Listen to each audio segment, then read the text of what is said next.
Komite z'abunzi zagiyeho hagamijwe guha abaturage ku buntu ubutabera bubanogeye kandi bwihuse no kubarinda gusiragira mu nkiko.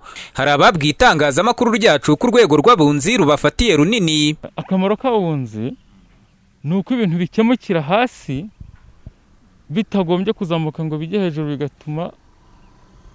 bigatuma byorohera abaturage cyangwa byorohera n'izindi nzego zindi zo hejuru, bikaborohera kugira ngo abantu batabayo benshi. Nta n'impaka nyinshi zikunda kubena aha ngaha, niyo zabonetse ari bya bindi abantu babiganiraho kandi bikagenda neza bigakemuka. Abunzi barakora kandi burya niyo byaba bibaye mu abaturanyi baraza bakaganira kuri icyo kintu, iyo ari ngombwa kigakemuka. Nubwo komite z'abunzi henshi zirinda abaturage gusiragira mu nkiko, ku rundi ruhande abarebera ibintu ahirengeye bo bagaragaza icyuho kiri mu mikorere y'uru rwego, ngo bamwe muri bo usanga nta bumenyi buhagije bafite, bigaragazwa no kuba rimwe na rimwe hari abakemura ibibazo by'abaturage bahushura ntibabihe umwanya uhagije, abandi ntibabike ibanga ry'ababagejejeho ibibazo. Umuryango Prison Fellowship ibi wabikozeho ubushakashatsi, Bishop Gashagaza Deogratias ni uyobora. Kuko hari igihe umuntu aba afite ikibazo na mugenzi we, wenda wukaza uri umufasha mu kubatega amatwi no kubabwira uti mwagenza mutya mwagenza mutya, ari ugasanga niba ari iyo akompanyema yagombaga kuba byibura yamara n'ibyumweru 3 ubegera ubaganiriza, ugasanga wabikoze mu isaha uti ndabirangije. Icyo gihe rero ahubwo urabikomerekeje ariko ntubikozeho.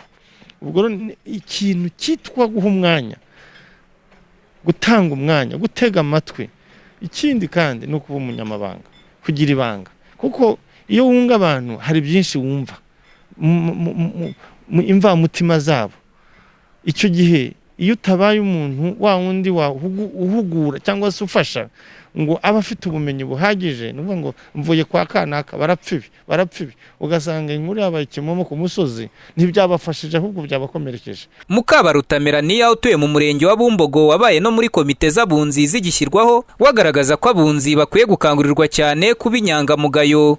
Ni ingingo ahurizaho n'abagize societe civile, ariko ababo bakanasaba abaturage kujya bagira ubushake bwo kwiyunga bitabaza abunzi. Ariko nta munzi witwara nk'umucamanza, kuko umunzi nyine urumva abayunga ibibazo by'abaturage, akunga mugenzi we, bakoranye ikibazo, hanyuma bakumvikana neza, umwe akavuga ati koko nibyo, n'undi akavuga kanibyo, bikaza guhurira hamwe.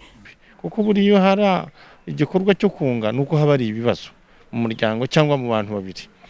Ba bantu babiri rero bagomba kuba bafite ubushake ndetse bwo kuba bavuga bati tugize Imana, tugize amahirwe, hari umuntu ubifitiyeho ubumenyi, hari umuntu ufite ubushake wadufasha muri ubu buryo bwo kwiyunga.